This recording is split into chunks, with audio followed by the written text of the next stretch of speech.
Kevin Jennings shined light on a new mentality that we may not have even considered with SMU. Find out next.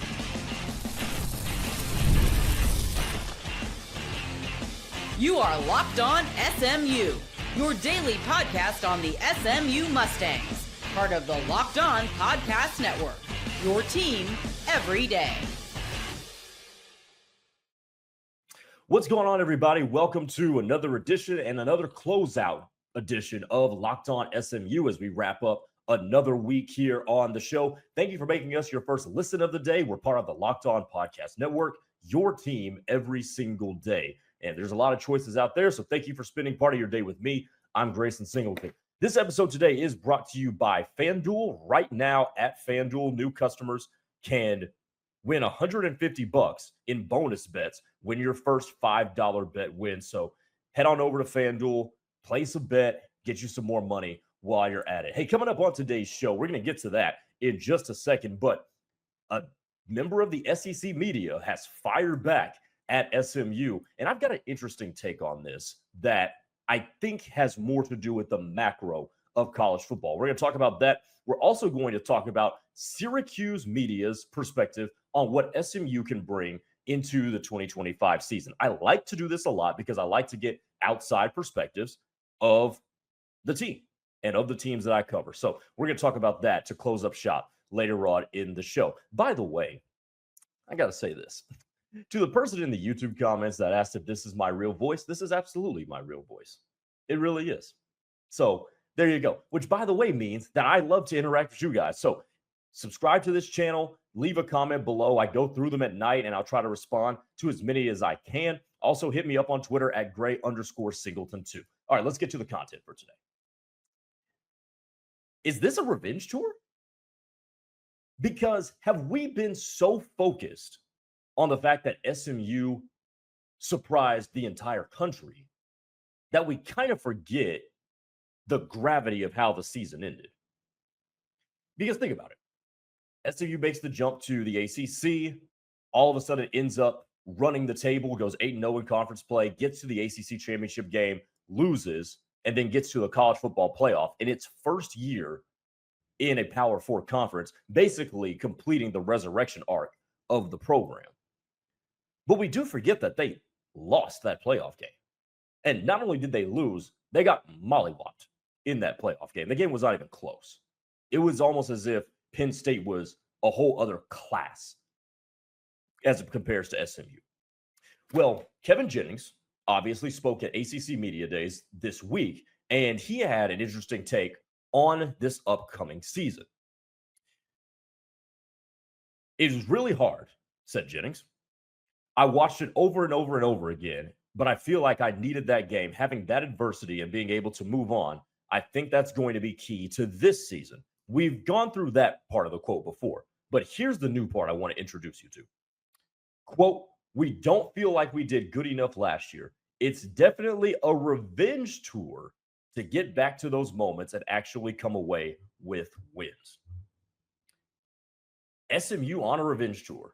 And this is what's going to set up so interesting, because we talked about the last couple of days how Rhett Lashlee has called out the SEC.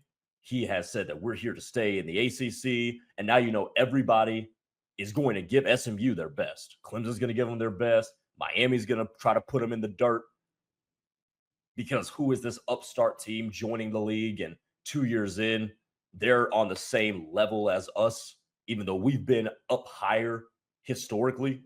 You're going to get your best. But I think also there's going to be a similar level of motivation from the Mustangs.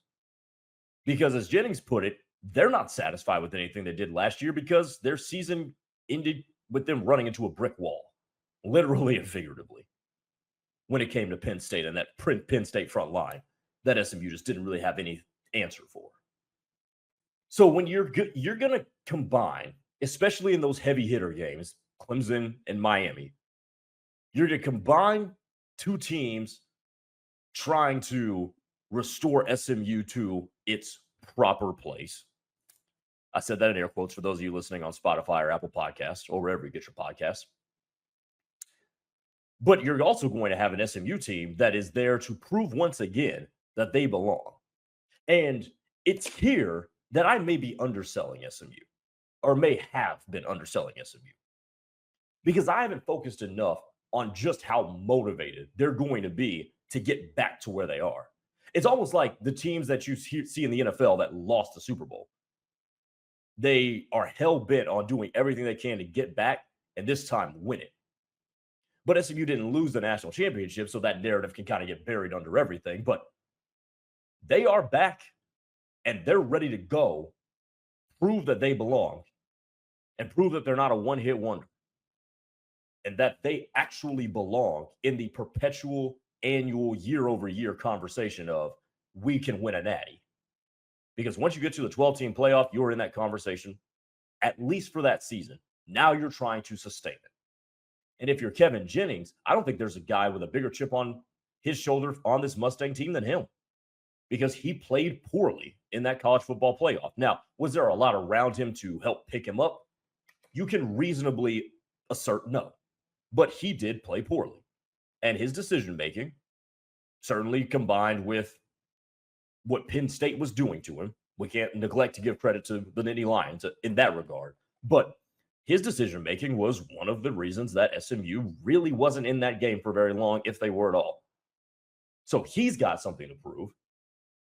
Coach Lashlee's got something to prove, that his program wasn't just here for a one-time summer fling, but that this is going to be something that we have to get used to year in and year out. And the rest of the team is going to follow suit behind their coach and their quarterback, because they want to get places and keep SMU at the national prominence it was the last time we talked about SMU as frequently as we did back in the 80s, which was some 15, 20 years before I was born. But SMU could reasonably be on a revenge tour. I think a revenge tour is the appropriate word for it, because these are dudes that are going out here trying to establish themselves firmly. We're not something that just blew by one day. And when your quarterback is talking like that, and he knows he's got to improve, and your coach is talking like how he did, remember, when it comes to Coach Lashlee and the things he said at ACC Media Day that we talked about yesterday, remember this. He's not saying that just to be a coach saying that. He's saying that because he expects his team to be in those conversations. You think if SMU wasn't going to be at minimum on the doorstep, or expecting to be at minimum on the doorstep of the college football playoff every single year as the baseline, I don't know if Coach Lashlee says the things he said, but that's where he expects his team to be, in that conversation, in that committee room. So the quarterback is demanding better of himself. The coach has already said, this is what we are demanding of ourselves, is we're going to be in these conversations. Otherwise, why the hell would I say what I said? Why would I say that the playoff system needs to be overhauled if we don't think it's going to involve us? These are the things that they are trying to become a perpetual participant in. And I love the fire.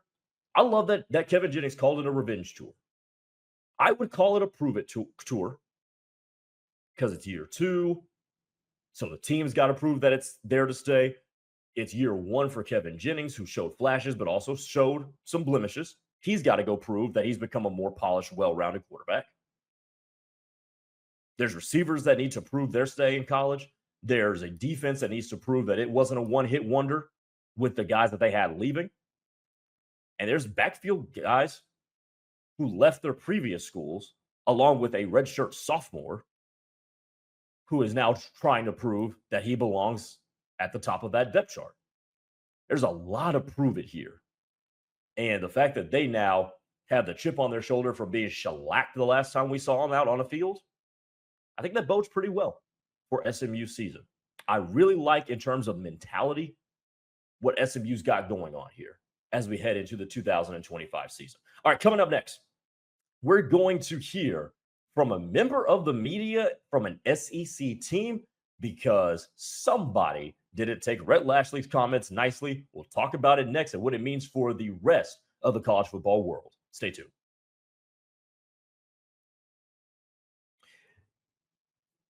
Summer sports are in full swing, and whether you're all about baseball under the lights, golf on the green, or high-stakes soccer action, FanDuel is the best way to make every game even more exciting. You're already following the action. Why not make it a little more thrilling? With FanDuel, you can get in the game and give yourself a chance to make some cash as well. It's easy to use, the payouts are fast, and making even regular season games feel like must-watch events. New to FanDuel, new customers can bet just $5 and get $150 in bonus bets if that first bet wins. So open the FanDuel app today or visit FanDuel.com to get started. Back here on Locked On SMU, part of the Locked On Podcast Network. Appreciate you joining us for today's show. By the way, since you've made it this far, go ahead and subscribe to this YouTube channel so we can continue to grow this Locked On SMU community. And go ahead and give me a follow on Twitter at Gray_Singleton2. I post shorts of these shows before they get released, so you can get a little taste of what we'll be talking about on the program today. Let's go to Tuscaloosa, Alabama, shall we? We know what Rhett Lashlee said, and if you missed Rhett Lashlee's quote, I will give it to you here. Quote, you look at our league, I mean, there's just not a whole lot of easy wins on the schedule. There are other leagues that claim depth, but the SEC has had the same 6 schools win the championship since 1964. That's top-heavy to me. That's not depth. In conjunction with that, at Big Ten Media Day in Las Vegas, which I don't know why Big Ten Media Day is in Las Vegas. That didn't make any sense, but I digress. Kurt Zanetti, the Indiana coach, was asked about him canceling future games against Virginia, number 1. And he said, quote, we figured we just adopt an SEC scheduling philosophy, end quote, which by the way, still a hilarious quote. Because even though Kurt Zanetti probably shouldn't be the messenger for that, it is still on the money. Because SEC scheduling is just not very appealing when it comes to its non-con. But Ronald Evans, who writes for the Bama Hammer covering the Tide, has said this. In comparison, Alabama football and Georgia will play 25 Power 4 out-of-conference games in the next 5 years through 2030. The 12 games Alabama has scheduled include 2 games each against Ohio State and Notre Dame. Georgia has 2 games versus Clemson and 1 against Ohio State. And here's where this gets interesting. He says, why don't you go play SMU? The title of this article is Alabama football and Georgia should attempt to schedule games against Indiana and SMU. The SEC has fired back at these 2 coaches. And I love it. Play the game. Absolutely play the game. As of right now, SMU in the near future has a home-and-home slated against the University of Oklahoma. And I love it. I think it's come at a perfect time because SMU's program has seemingly found its footing again and is certainly ascending. Oklahoma, we'll see what they look like this year because this year is going to tell a lot about whether Brent Venables will be the coach at Oklahoma in 2026 or if it will be another guy. By the way, keep in mind, there's an AD change happening at Oklahoma as we speak, so that could factor in as well. But here's why I like this back and forth. And I know I said yesterday that if you're Rhett Lashlee, like, I love the bravado, but should you be saying this? This kind of retort, I love. And Coach Lashlee, I'm going to give you points for starting this. Scheduling in college football is not always fun. And I know the economics of college football necessitates that these smaller schools go to the bigger schools because that's what funds literally their yearly budget when they go and play these schools. But let's be honest, nobody actually enjoys these games. I remember when I was in college at Oklahoma State, we used to have games against some of these opponents, and it'd be over by halftime, and we just leave. You've been drinking all morning, and then you get to that game, and then it's like, well, this isn't very fun. So I get it. It's not a great television product either. The only thing it's really good for is, are these teams going to cover these massive spreads?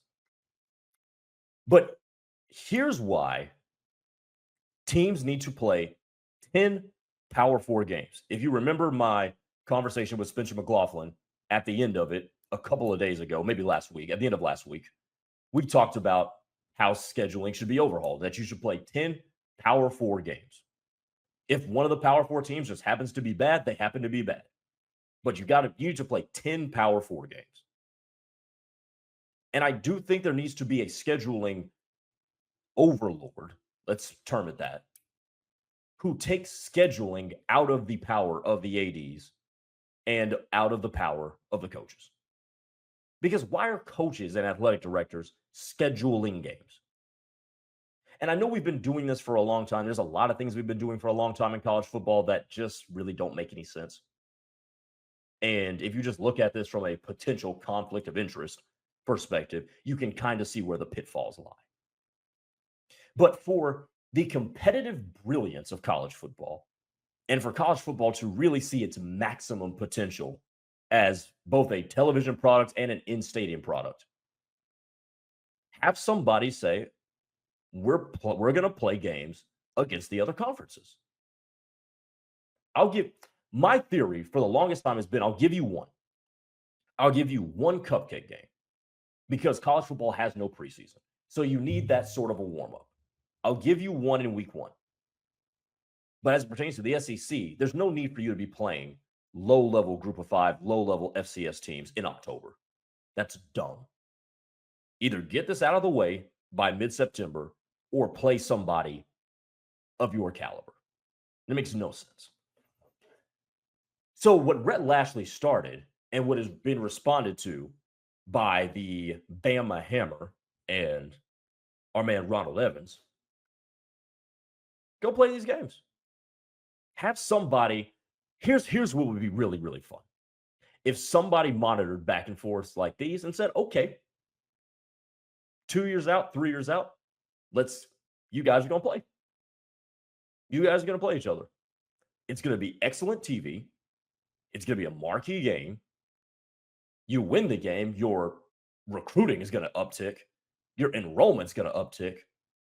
You've got a huge resume win. Even if you lose, but you're really, really hyper competitive, you have a resume enhancer for the college football playoff. Who loses in this? Like, let's be real. Let's ask this for a second. If Power 4 teams play 10 of their 12 games against Power 4 opponents, who loses? The old way of doing things might lose.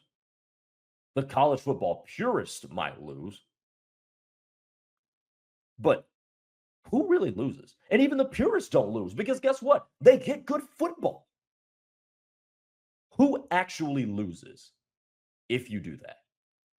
Now, obviously, that's perfect world. We're still going to have to figure out, okay, how do these games that go a long way into funding these smaller schools still happen? How do those schools get their funding? Those athletic departments? That is another bridge that has to be crossed. But the SEC does schedule kind of funky. The SEC is also a deep conference. And Rhett Lashlee poked the bear. He certainly did. So let's go meet the bear.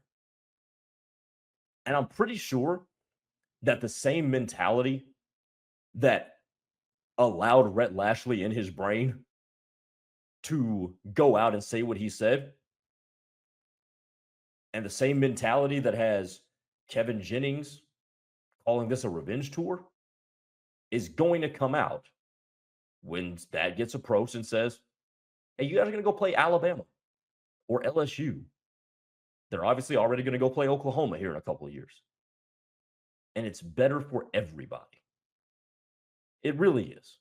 Again, I'll give you one. Football is a sport that needs a preseason. Football is a sport that needs a ramp up. And since there's not going to be a preseason in college football, I'll give you one, maybe even two. I would like to see the second be a high-level FCS or a high-level group of five. But I'll give you two. But outside of that, in a 12-game schedule, play 10 Power 4 teams. I think that is the best for everybody in a situation where we get as close to nobody losing as possible. All right, one more segment coming up here to close up shop on another week of Locked On SMU. We will talk about the Syracuse perspective of SMU's 2025 outlook. Stay tuned.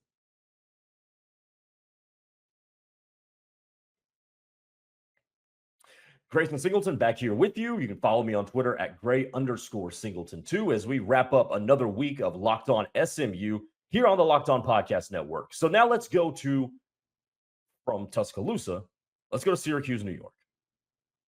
Because Dominic Schiapponi, I hope I pronounced that right. I probably butchered it.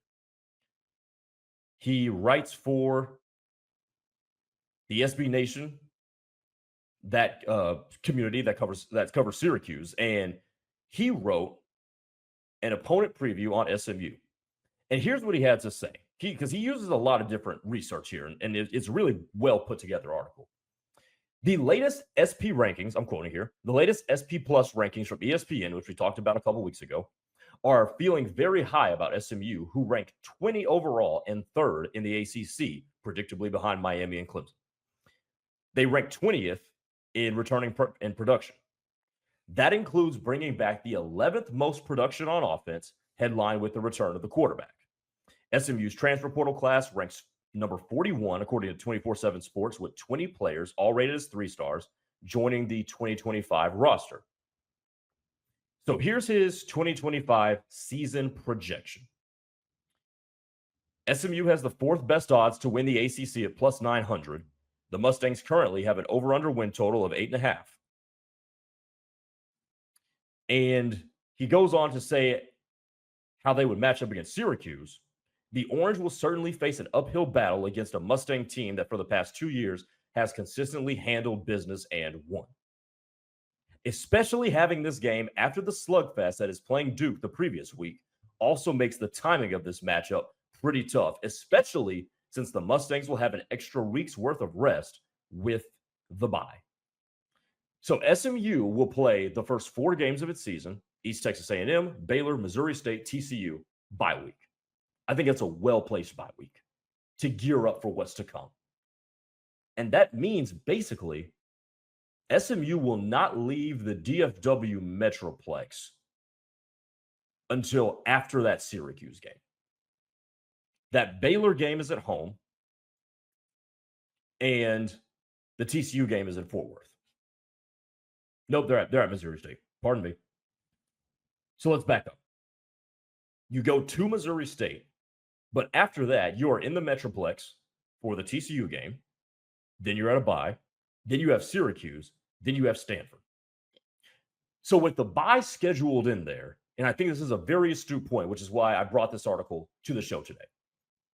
With the bye where it is, and SMU not leaving the Metroplex from after they get back from Missouri State on September the 13th, all the way until the Clemson game.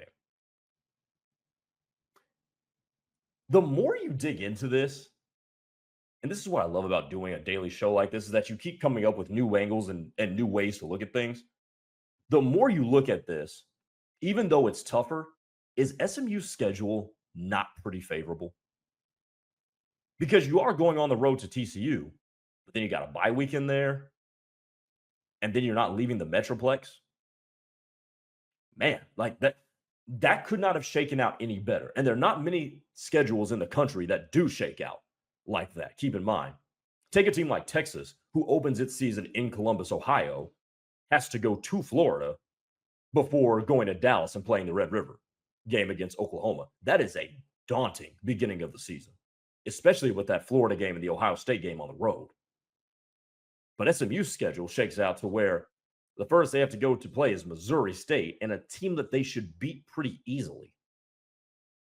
So, even though Missouri State, I'll give them credit, is a pretty pesky team, pretty feisty. Has been for the last half decade or so.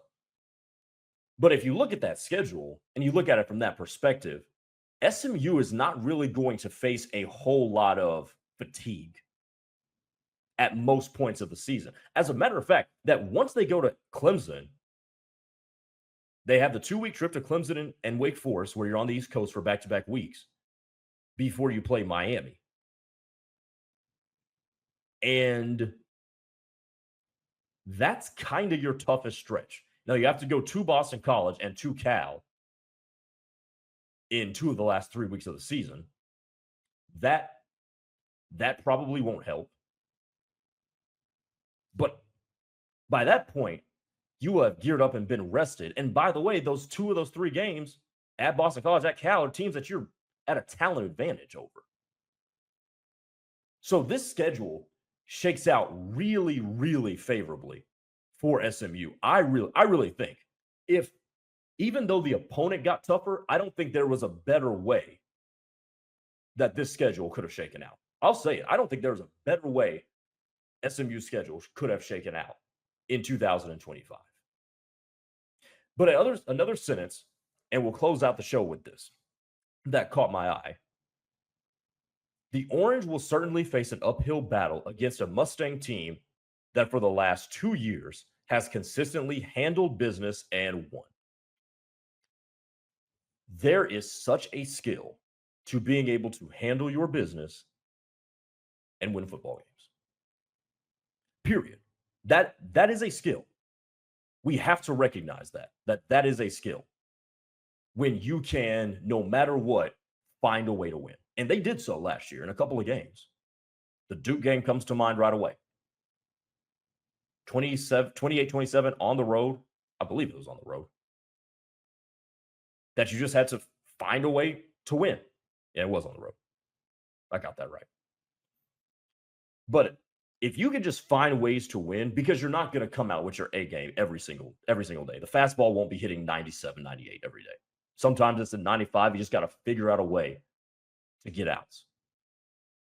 And sometimes you're going to have to escape with wins because it's football, and in a physically taxing sport like that, it's darn near impossible to give your best every single time out. But if they know how to win, combined with a schedule that, given the toughness of the opponents, shakes out pretty well in terms of how it's structured, SMU, I think, can be just fine. All right, big thanks to FanDuel for supporting this show today. Thank you for making us your first listen of the day, as that'll do it for Locked On SMU here on a Friday. Remember, for your second listen, check out the portal, Locked On's The Portal, with Brian Smith, as he'll give you all the information on the ever-changing world that is known as college football. We will talk to you next week. My name is Grayson Singleton. Have a good weekend, everybody.